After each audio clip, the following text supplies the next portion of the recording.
All right, gentlemen, what do we say? Let's go ahead and get this started. Thanks everyone for coming. We really appreciate your willingness. Obviously, a topic that there's a lot of interest in, a lot of buzz about. We're going to try to decipher some of the ways we can navigate it with our panel of experts. Just want to say welcome to everyone. I'm Jody Goss. I'm a partner of William Joseph Capital Management, Inc., an independent registered investment advisor firm. I'm also the president of the Producers Firm, an independent insurance marketing organization. And we feel strongly that it's not only important to deliver financial advice, but you should also provide access to thought leaders. And that's what we're going to do today. Thought leaders on a variety of topics that may have an impact on your business and the way that you do business. Today, we have some subject matter specialists on this new DOL fiduciary rule. As I mentioned, a lot of information out there. Hopefully, we can help you dilute that a little bit today. And we're excited to hear what they have to share with us. The information provided, though, in this workshop by William Joseph Capital Management and its speakers is not intended for specific advice. It's for general purposes only. It shouldn't be construed as legal, tax, or personal investment financial advice. The investments are offered through William Joseph Capital Management, Inc., a registered investment advisory firm governed by the SEC. And once again, we don't provide legal advice, legal services. The information in this workshop should not be construed as legal advice itself or personal advice as to the way that you deal with the topic we're going to talk about. Today, as I mentioned, we're going to talk about the new DOL fiduciary rule. We're going to try to stick to the facts as much as possible. We know there's a lot of ways that this will impact your business, a lot of opinions swirling about, but we want to try to give you as much information as we can. And that's why we assembled this panel of experts to really take a deeper dive into what you should know about the rule. I'll just kind of introduce and then have you introduce yourself as well. We'll go around the horn here. Eric Couch. Eric and I have been friends for many, many years. Probably close to two decades, yeah. He shared the stage with Martha Stewart, Ice-T, Michael Gerber. He's also spoken locations, in addition to this pristine and esteemed platform, on the London Stock Exchange, the Carnegie Hall, the NASDAQ, and the Royal Society of Medicine. He has a #1 selling book, The Secrets of Wealth. He's also an international award-winning speaker, a coach. For a number of years, he's been on the Forbes Financial Council and is noted as one of Dallas's fastest-growing private companies. So we're very happy to have you here with us. He also has a podcast, which you probably should tune into, A Living Legacy. He'll also share with us his role in the DOL. He has a unique role in this DOL situation, being that he's from Texas, so I'll let him share his role there.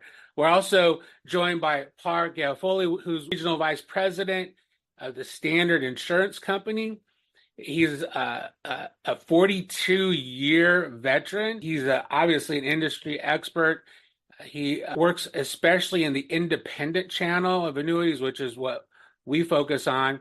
He's nicknamed the King of Annuities, so we're glad to have the King with us. And the reason for that is his enthusiasm for annuities. He's nationally known as a speaker through his entertaining presentations. And most recently, congratulations, Paul, he was elected to the board of directors for the National Association of Fixed Annuities. So a lot of wealth of expert between these two speakers. And then my esteemed partner, Justin Bolmgren, he's a partner with me in William Joseph Capital Management, Inc., specializes in retirement planning.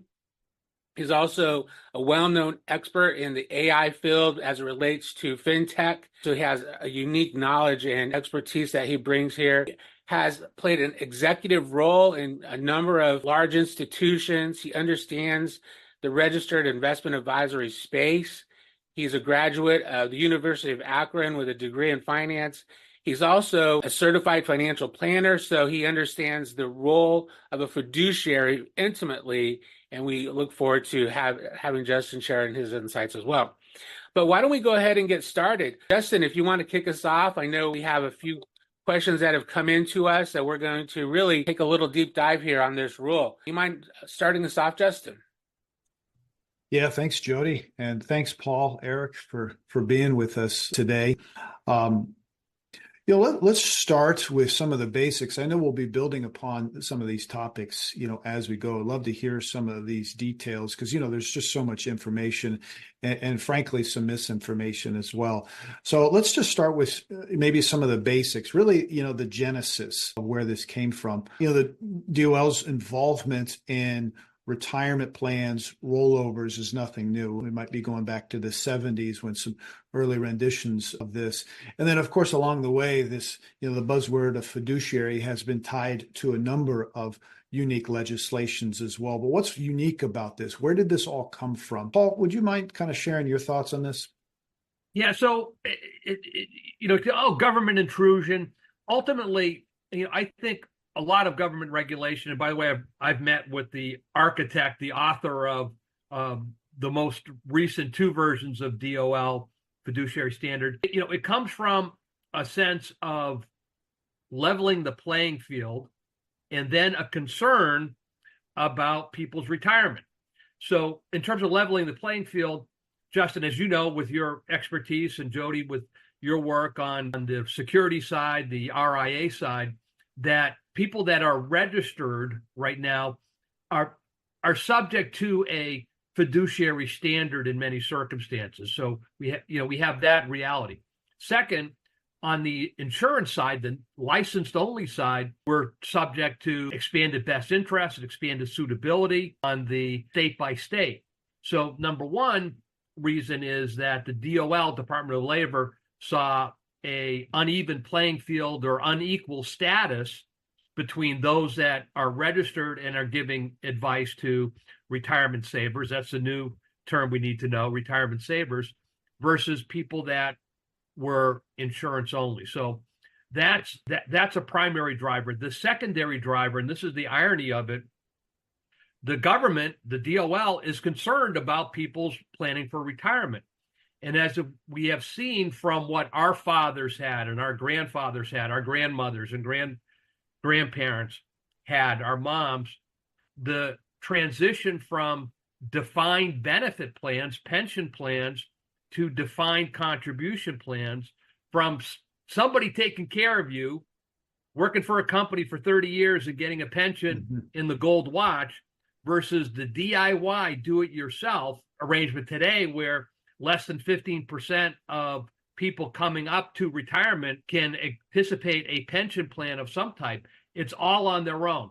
So there's this real concern about how people address their 401k plans, their so-called Title I plans, and how they get retirement security in that way.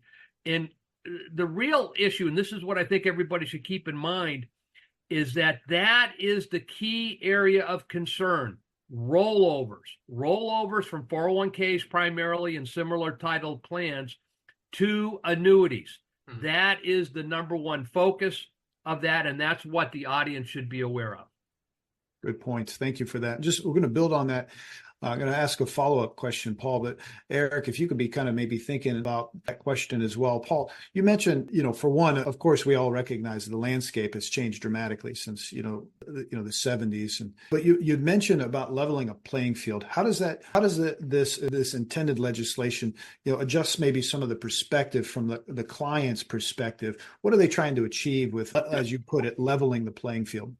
Well, the good news is that I do a presentation. Congratulations. Happy graduation day. You are now, if you have an insurance license and are working with somebody with qualified money, you are a fiduciary as of September 23rd of this year. So, you can look at it as an extra burden. And, I share that unnecessary step. I share that perception as well. But at the same time, now, anybody that has an insurance license that is working with retirement savers, people that have qualified funds, is now a fiduciary. So it's kind of leveled in that way. So that's a main consideration. But with that designation, with that promotion, comes great responsibility. And that's where the landmines and the pitfalls can occur. Yeah, very true. Yeah, exactly. So many in our industry, they hold themselves out. They tend to achieve the fiduciary standard, where in this case, by default, you're kind of being lumped into that. And as you mentioned, rightly so, the risks that are born with that. Eric, do you have anything to add to this, the genesis of where this all came about?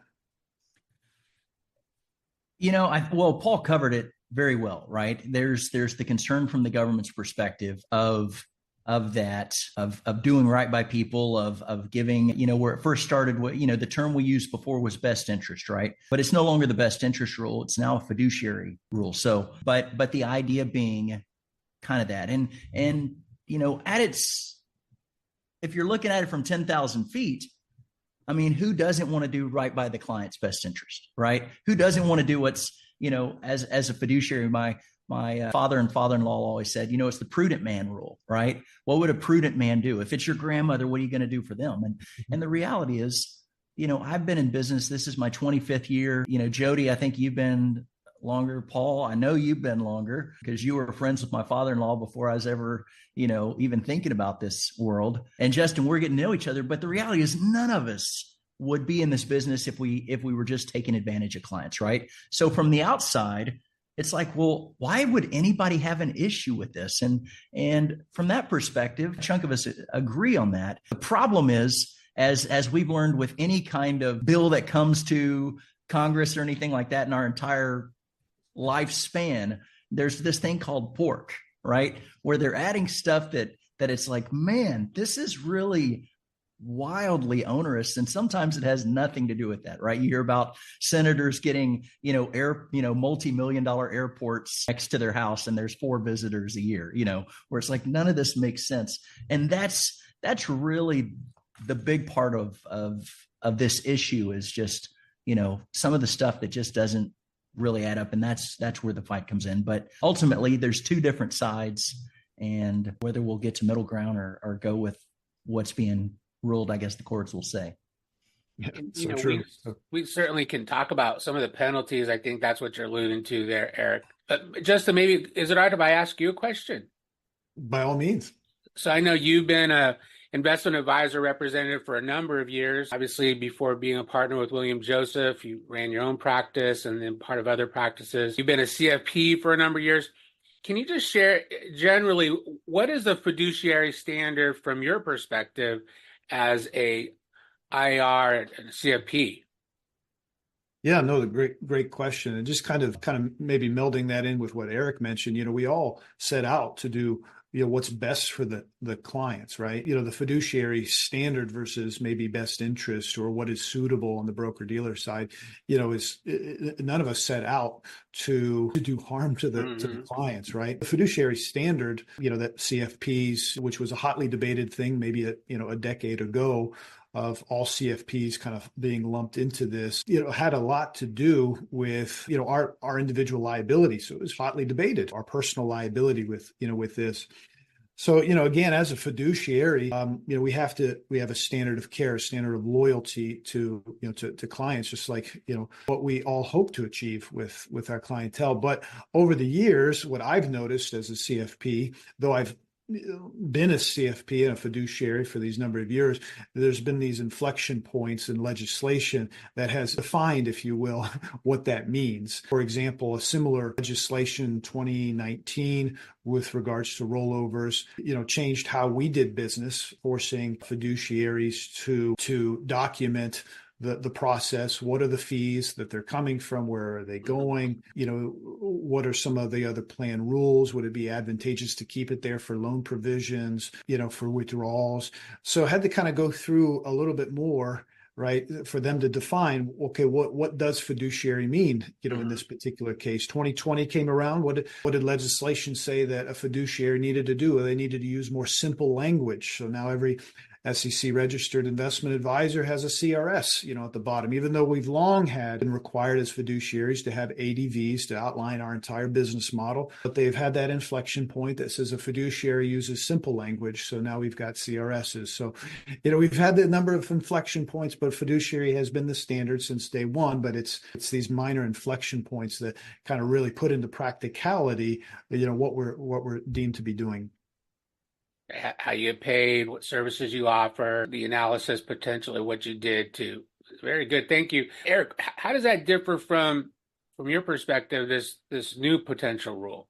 Yeah. So the reason I joined the original lawsuit, which was filed in February of 22, was one key difference between the current fiduciary model and what's out right now. And that is the fact that, if you're currently a fiduciary and a client has an issue with you and they want to sue, all they can do is they can take it to arbitration, right? But they can't take it to a jury of your peers. Yet under this new rule, they left litigation as an available option. And I was like, why is it that the other folks that are considered fiduciaries can't be sued in litigation and we can? I was like, that seems really onerous. And the reality is it's not one versus the other. By the way, sorry, I've got one of these new AI video cameras. So if I use my hands, which I do a lot, it tends to zoom in and out. So I apologize for that. But the reality is, if you are selling qualified funds, regardless of if you're already a fiduciary, if you're doing qualified funds, you're going to fall under this new one, which means you're subject to litigation. So it's issues like that I'm like, what? We've already got some of these models and they're not subject to it. So why are we? The litigation would obviously want to be the big ones, and we'll take a deep dive into that here in just a minute. We'll ask Paul too his thoughts about the potential penalties, etc. But before we do that, maybe I could just ask Paul. You had mentioned that one of the primary targets would be independent insurance agents that are not securities licensed. Is there anyone else that should really think about being impacted by this and be concerned in your estimation? Yeah, well, I think the bigger, the bigger focus or the bigger consideration are insurance licensed only folks, but there are additional requirements. It does impact registered people as well, though the consensus is that even though there's some additional requirements, some additional disclosure, that it's not as big a leap for people that are registered as for the people that are insurance only types of folks. And to go to Justin's comment, about, hey, we all try to do the right thing. I've met very few people in our industry that are plotting evil things to do with clients. Most people are trying to do the right thing, whether they're registered or insurance only licensed. But there's a difference between philosophy and process. And so while we might have I've always I'm looking after everybody. I've always done that. But what is your process? What is your documentation? That's a big difference now, that not only do you need to think it, but essentially you have to document it and prove it too. Right. No, very, very good point, especially as Eric brought in their litigation. One question, and then maybe we could have Justin ask a little bit more about the penalties. One question that did come up before the workshop today was about, I know you have a lot of familiarity with Medicaid compliant annuities. Those are fixed annuities when doing Medicaid planning. We're not going to get into the nuances of that, but we could actually pull that and immediate annuities in together a little bit here. If, obviously fixed index annuities have been a target for a while. Immediate annuities are pretty simple, pretty straightforward, pretty basic.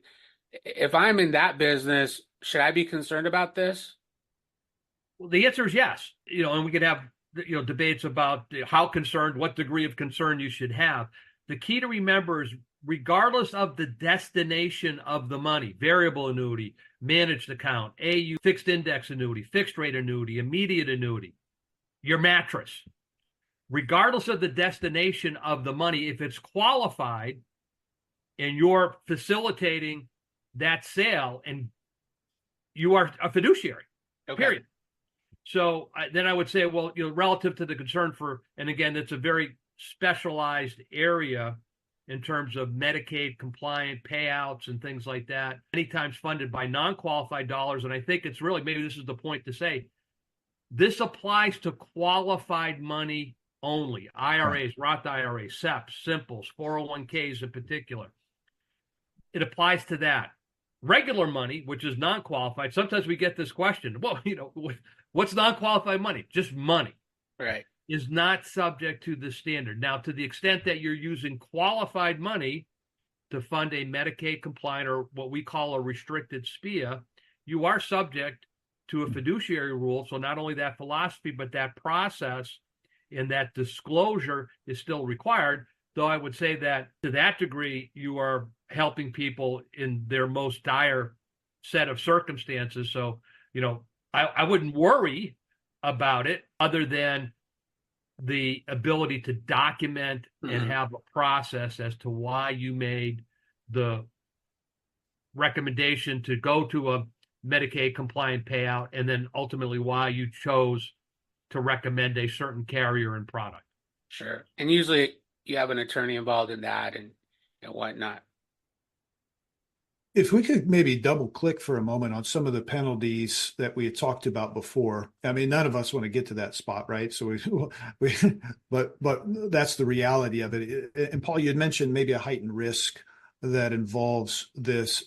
So just want to talk just briefly about that, some of these penalties. And then also, after that, what is the real world implications to avoiding this, right? When it comes to, now compliance oversight, mitigating our liability risks through errors and omissions insurance. What could this mean then? We don't have all the details, but just kind of, thinking, downstream to mitigate these penalties, how this is going to be, on a daily basis affecting the advisors. So one of you would like to weigh in perhaps on what are some of the penalties then if, this is violated? We'll start with that. I'll jump in, Eric, you can add. So basically I see three areas of what we could consider penalties. One is that if an insurance company that's now certifying that you conducted yourself as a fiduciary finds that you did not, then the plan could be the policy can be rescinded, corrected, and that's a chargeback of commission. So that's kind of and believe it or not, in my view, that's the least onerous penalty. But you could have, if you've had this issue with some issue of compliance, even if you did the right thing in that, but you didn't follow the process and the steps, could have the policy rescinded. So that's the first level of penalty. Second, there is the threat of excise taxes, because the Department of Labor does not have a police force. They're requiring, and this is one of the issues that the industry takes exception to, they're relying on the IRS to be kind of the police force. So there are excise taxes if you are found to be in violation of the fiduciary standard and didn't self-correct, that you could be charged up to the amount of the original deposit as an excise tax. Wow. That's substantial. And then the third... Yeah, not your commission, but the deposit. Yes. So if I sell $100,000 IRA annuity, that 100,000 is the potential penalty. Absolutely. Interesting. Then the third level, and Eric mentioned this earlier, is litigation of some sort, private right of action, getting sued, going through that process. So those are the three areas of penalty that I see inherent with this. And then, a penalty that we all will have to incur are the hundreds of thousands, if not millions of dollars that the industry, from carrier to distributor to insurance professional, are going to have to spend over the coming months to make sure that they have these elements in place to be in compliance. Mm-hmm. Good. Yeah. And let's expand upon that, Eric. And do you see any other major penalties for noncompliance, but also if you could touch upon maybe some of the daily burdens to comply for a typical professional?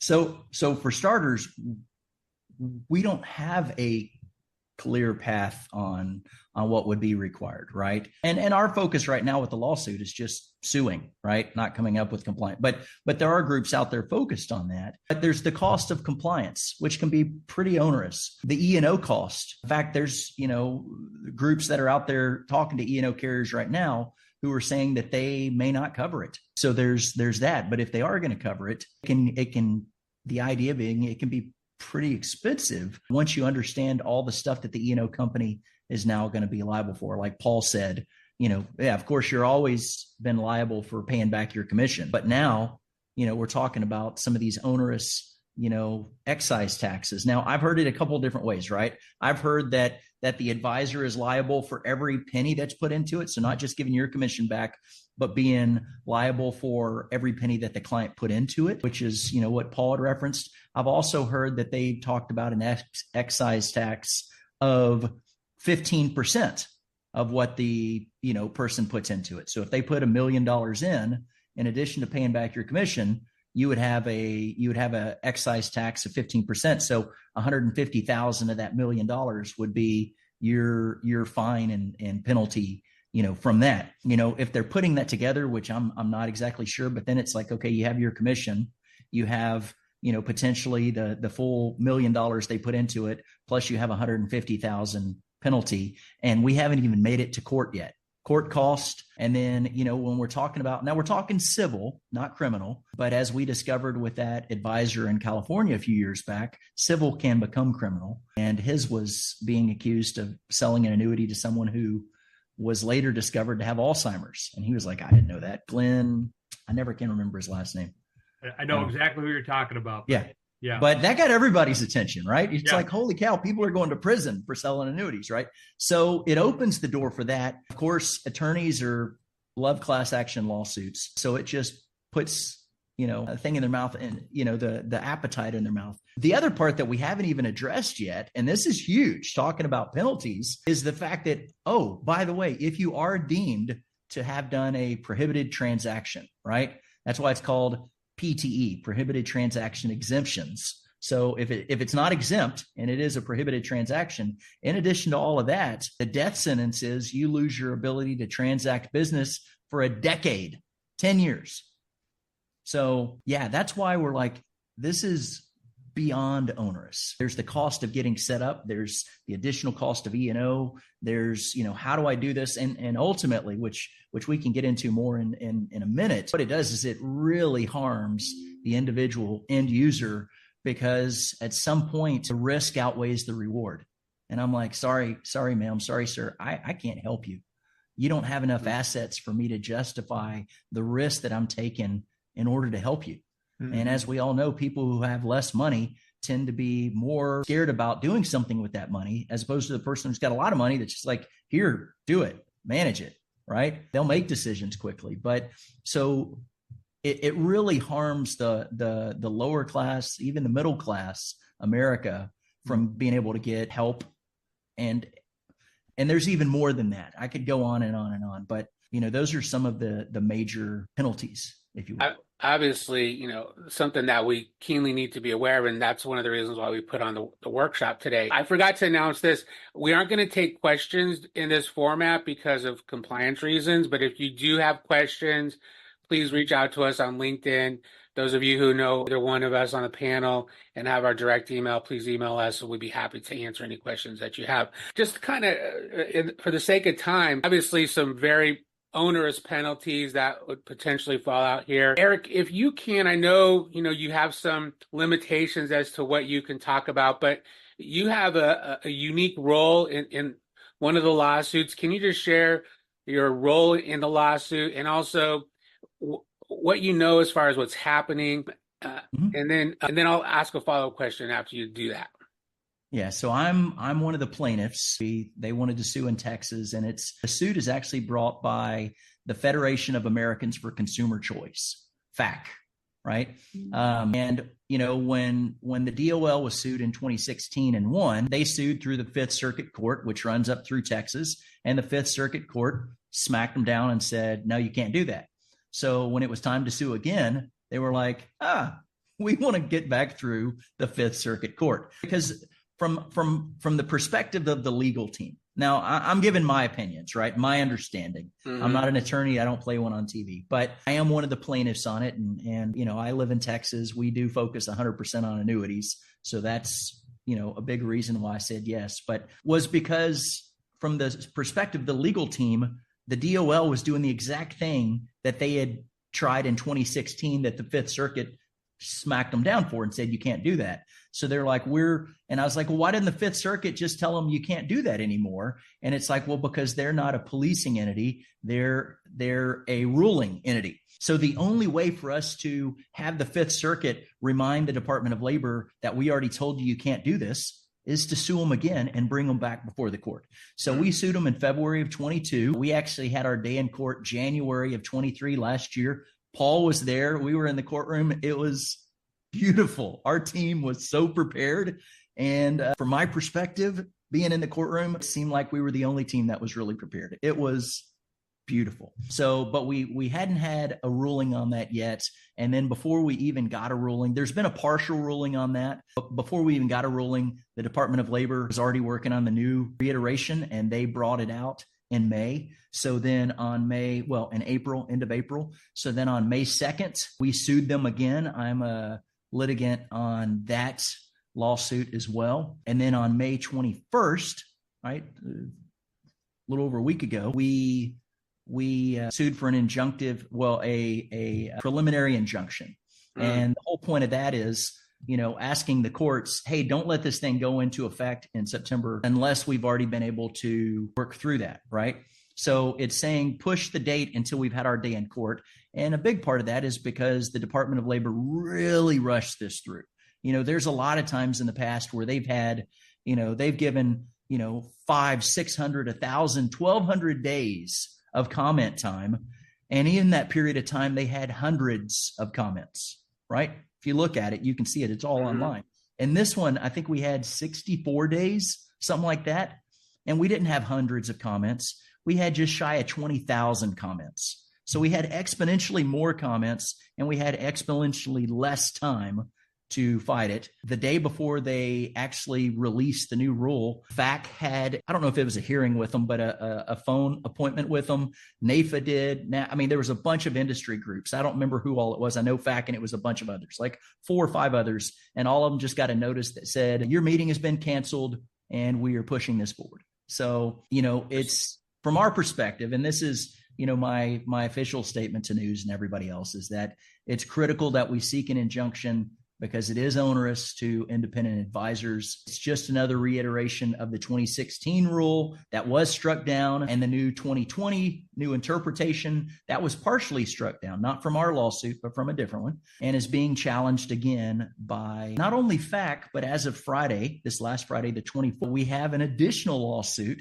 So part of my frustration had been FAC had sued, but not NAFA, NAFA, NELBA, anybody else. Well, they've all joined in the ranks, and Paul's way more up to speed on that because he's a member of all of them. But yeah, NAFA, NAFA, NELBA, which is FinSECA, they all joined and started a separate lawsuit this last Friday. So things are happening, and it's an exciting time. My encouragement for everybody is get involved, do what you can do, and support these groups that are funding us.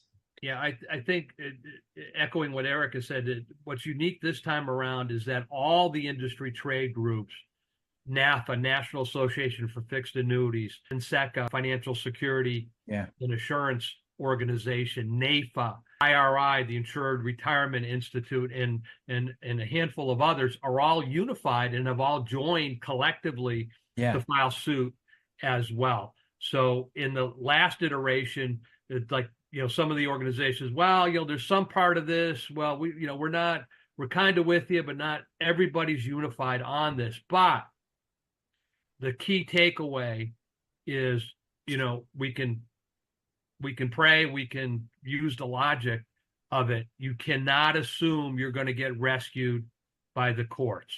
Mm-hmm. So the summer of 24 needs to be the summer of preparation for September 23rd, 2024, in case the injunction is not granted, and there's no guarantee that it will be. The belief is, and as we like to say, I'm not a lawyer. I watch a lot of Perry Mason, but I'm not a lawyer. But from the people that understand the legal process, the belief is that the argument, the case is good, and that we have a good shot at a positive outcome, but there's no timetable for that.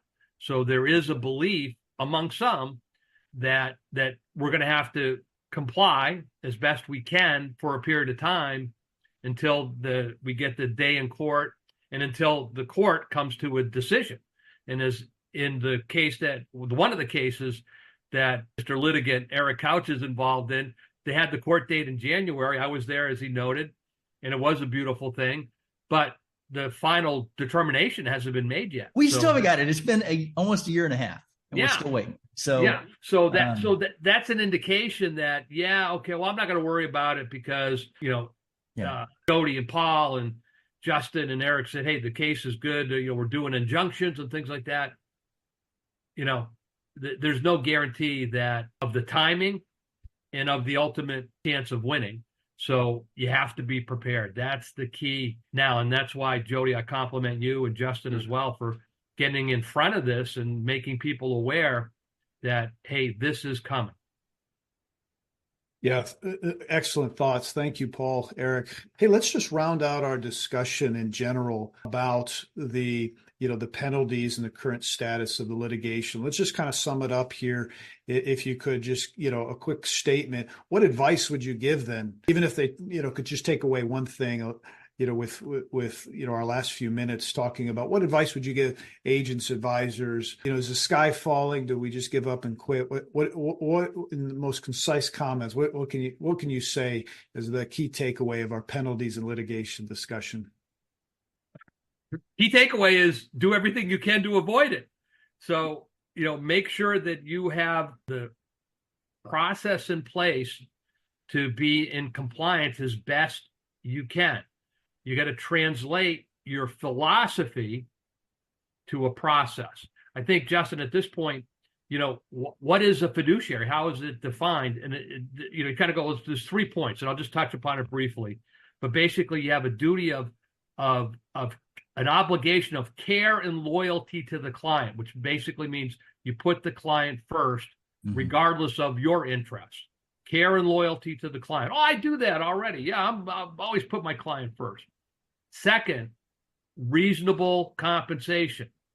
And as Eric can attest, and it's not defined what reasonable compensation is. That's an Achilles heel, but reasonable compensation, whatever that is. And then no misleading statements. That's your kind of definition of what a fiduciary has to do. Now, I could do that. I don't mislead anybody. My comp is reasonable. I think it's reasonable. Is it? In comparison to what? The point is, those are the 3 tenets of what a fiduciary has to do, what their focus is. The trick is, now pivot that to what your process is, to what your record keeping is. So my advice would be process and profile. I kind of have like the 4 or 5 P's here. So prepare, process, profile the client, understand the plan, and then post. In other words, keep your recommendations written and keep them on file for 6 years. So prepare, profile, process, plan, and post. Those are the 5 P's from Paul. That's a wonderful framework, easier to remember. And what's your takeaway you want to share, Eric, as well? Advice to agents, advisors, hearing all this last few minutes, is the sky falling? Well, and a lot of people ask, I've had a lot of people ask me, Eric, are you freaked out about this? And it does feel a little bit like Chicken Little with the sky is falling when you're like, I can lose my license for 10 years or at least the ability to transact business with IRA qualified funds. And I can have a 15% penalty and I can be sued civilly and there's no sky's the limit on that and all. I mean, you see all this negative, but the reality is, keep it real simple. Do everything you can to fight it, right? Fund the lawsuit, do all that. But at the end of the day, this is way bigger than any of us. This industry has been around a long time. It's not going anywhere. So those who are committed to it, it's going to be around. And the biggest thing, and I truly believe this, is, with change, and this is in every area of life, but with change comes opportunity. Some of your competitors may decide to retire. And that's going to open doors for you. If you're committed to doing this, and it may require some change on your part. And you know what? Process is good. We all need a good process, regardless of whether this rule is in effect or not. We all need a good process. We need resources. We need to talk to other people, so sometimes it's just expanding our horizon. But yeah, my end takeaway is with change comes opportunity. So there is change here. There's always going to be opportunity. And so as long as you don't bury your head in the sand, you got a good fighting chance. Thank you. Yeah, thank you, Eric. Thank you, Paul. Thank you, Justin. Thank you for helping moderate this meeting. Well, obviously, we really appreciate those informative insights. We know this is a very sensitive topic, and we can see why, as you've articulated some of the penalties, some of the things that we need to plan for. At the moment, it's very dynamic, too. With the lawsuits pending, we really are going to have to wait and see how this all settles out. Unfortunately, that can be very anxious when we're waiting for anything like that. In the meantime, my personal takeaway is that we should probably act as if the rule is in place, because this, as you both have said, this is not the first time this has come to the table. And whether it gets reduced or eliminated in court this go around, chances are we're going to face it again. I think, Paul, Eric, your advice to prepare now and also look at it as an opportunity to be ahead of the competition is great advice. In fact, that's really the way that we're looking at it at William Joseph Capital Management, as fiduciaries already, as an RIA and IARs, and then at the producers firm. In fact, at the producers firm, we have a term that we've trademarked and used for years now, the financial services entrepreneur. And we truly believe if you run a great business, and a great business is based on a great process, then success will come. If you're a salesperson and sales is the primary thrust, well, you can do all right, but running a great practice, a great business is based on great entrepreneurial tools. So just to reiterate some of the things that you shared with us, having a tool to evaluate your recommendations, including the cost, product choices, having the resources. And, we live in an era where having those tools is easier than ever before. Can you imagine if this was 20 years ago and you had to manually try to figure out? Right now, at a click of a button, you can see the breadth of the product's offers and then document that recommendation in a good CRM. The CRM should be a place to document all your conversations, all the documents, preparing evidence. I hate to say it like that, but it is what it is, right? Preparing evidence to protect yourself for a potential lawsuit. And I know, Justin, in the fintech world, you're very familiar with a lot of tools that are actually recording meetings, documenting those meetings right within a CRM. There's so many tools in the fintech world that you're familiar with. And anyone who's with us today really should reach out to him and learn more about that. And then have a value proposition, like you brought out, Paul, a value proposition that's greater than a product, which is running a good business. So thank you both for really sharing with us your insights. If you would like to learn more about this, like I mentioned before, please reach out to any one of us on LinkedIn. Send us an email if you have our personal emails. Go to our websites, the producers firm, William Joseph. Paul, Eric, how can the folks reach you? Can they follow you on LinkedIn, or is there a better way to reach out to you? So on LinkedIn or Facebook, I'm on Facebook way more than I probably should be. I'm on LinkedIn, once a week, once a month. I'm on Facebook, multiple times a day. So yeah, those are probably the best ways to find me. Excellent. And probably for me, I have too many annuity friends on my Facebook. It's like I want to see my second cousins there. So go for LinkedIn. I don't think there are that many Paul Garofoli. So I think I'm the one and only Paul Garofoli, Garofoli on LinkedIn, and I'll be happy to be there. And I post frequently on these topics on that platform.